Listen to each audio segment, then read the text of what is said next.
స్థలం మారింది, కానీ అంతులేని రోదన అంగుళం కూడా తగ్గలేదు. సంవత్సరం, నెల, తేదీ మారింది, కానీ ఇసుమంత కూడా ఇంకిత జ్ఞానం రాలేదు. నిర్లక్ష్యం ఖరీదు నిండు ప్రాణం, బాధ్యతారాహిత్యానికి ఫలితం నిలువెత్తు ప్రాణం. ఎటు చూసినా సరే శవాల దిబ్బలు కనిపిస్తున్నా, 2 నెలలకు ఒకసారి గుండెలు పగిలిపోయే ఆవేదన పిండేస్తున్నా సరే అదే మూఢభక్తి, అదే అజ్ఞానపు అంధకారం. వీటన్నింటి మధ్యన శ్రీకాకుళం జిల్లా కాశీబుగ్గ వెంకటేశ్వర స్వామి ఆలయం సాక్షిగా కొరడా జలిపిస్తున్న ప్రశ్నలు రెండంటే రెండే. ఇంకెప్పుడు మారతారా అనేది ఒకటైతే, చస్తున్నా సరే మీరు మారరా అనేది రెండవది.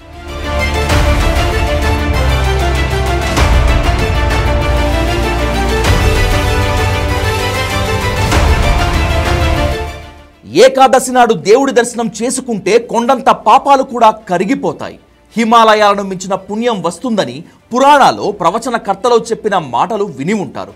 అందుకే వేలల్లో భక్తులంతా శ్రీకాకుళం జిల్లా కాశీబుగ్గలోని వెంకటేశ్వర స్వామి ఆలయానికి పోటెత్తారు.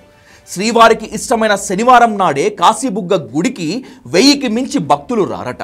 కానీ ఏకాదశి అందున శనివారం కావటంతో దాదాపు 25,000 మంది భక్తులు పోటెత్తారు. భక్తజన సంద్రం పోటెత్తితే తట్టుకునేందుకు తగిన ఏర్పాట్లు నిర్వాహకులు చేయలేదు, పోలీసులు లేరు. ఇదేమని అడిగితే ముందస్తు సమాచారం లేదు, పోనీ ఆలయ సిబ్బంది అయినా ఎవరైనా ఉన్నారా అంటే వాళ్ళు కూడా లేరు.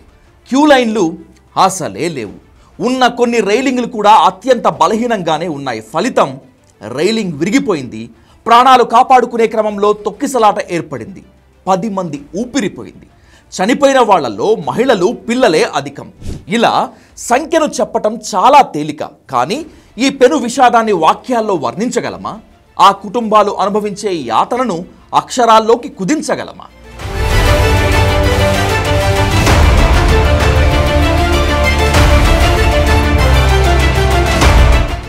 ఎవరిని నిందించాలి ఈ పాపానికి?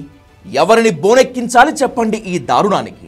మారాల్సిన వాళ్ళు మారకుండా ఇలా మూఢత్వంలో కూరుకుపోతుంటే, భక్తి, దైవనామస్మరణ, పుణ్య స్నానాలు అంటూ పోటెత్తుతుంటే, ప్రాణాలు పోతున్నా సరే కనీసం అంటే కనీసం ఆలోచించకుండా పోతుంటే ఏం చేయాలి?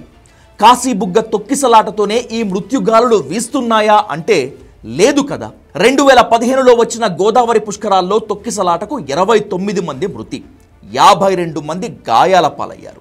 ఇదే ఏడాది జనవరి తొలి వారంలో తిరుమలలో తొక్కిసలాట. శ్రీవారి దర్శనానికి టోకెన్లు తీసుకోవటం కోసం ఎగబడితే 6 చనిపోతే దాదాపు 50 మందికి పైగా గాయపడ్డారు.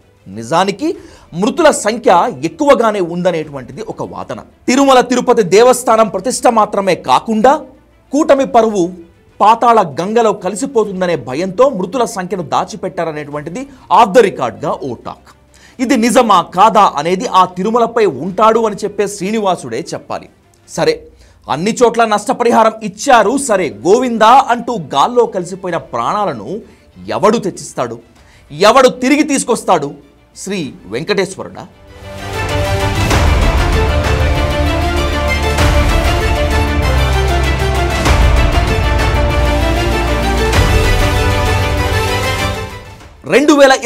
జనవరిలో జరిగిన కుంభమేళాలో 2 విడతలుగా తొక్కిసలాట జరిగితే 100 మంది చనిపోయారు, 75 మంది తీవ్ర గాయాల పాలయ్యారు. ఇవి కేవలం అధికారిక లెక్కలే. ఆఫ్ ద రికార్డ్ లెక్కలైతే ఇంకా ఎక్కువగానే ఉన్నాయని అంటున్నారు. 2024 జూలై ఉత్తరప్రదేశ్లోని హత్రాస్ జిల్లాలో జరిగిన నారాయణ్ సకారి హరి అలియాస్ బోలేబాబా సత్సంగ్ నిర్వహిస్తే ఇందులో తొక్కిసలాటకు 130 మంది మరణించారు. ఎందుకింతమంది చనిపోయారో తెలుసా? బోలేబాబా నడుస్తున్నప్పుడు పాదాల కింద మట్టిని తీసుకునేందుకు ఎగబడ్డారు పిచ్చి జనం. 130 మంది చనిపోతే 50 మంది తీవ్ర గాయాల పాలయ్యారు. కట్ చేస్తే ఈ కేసులో బోలేబాబాకు క్లీన్ చిట్ ఇచ్చారు. నిర్వాహకులే అసలు నేరస్తులు అంటూ తీర్పు ఇచ్చారు. ఇప్పుడు చెప్పండి, ఎవరు తిరిగి తీసుకొస్తారు ఇంతమంది ప్రాణాలను? తిరుమలలో అయినా లేకపోతే కుంభమేళాలో అయినా ఎందుకంత తొందర? ఎందుకంత అతి? ఎందుకింత వేలం వెర్రి? దేవుడు సర్వాంతర్యామి అంటారు కదా, అలాంటప్పుడు పుష్కరాలకో కుంభమేళాకో వైకుంఠ దర్శనాలకో పోవాల్సిందేనా? అలా పోతేనే దేవుడు కరుణిస్తాడా? మళ్ళీ అడుగుతున్నా, మళ్ళీ ప్రశ్నిస్తున్నా, ఎవడిది బాధ్యతారాహిత్యం? ఎవడిది ఇక్కడ వేలం వెర్రితనం? మీది కాదా? మనలో కొందరిది కాదా? తొక్కిసలాటల్లో కుక్కచావు చస్తున్నా బతకాల్సిన ప్రాణాలు గాల్లో కలిసిపోతున్నా సరే ఇక మారరా?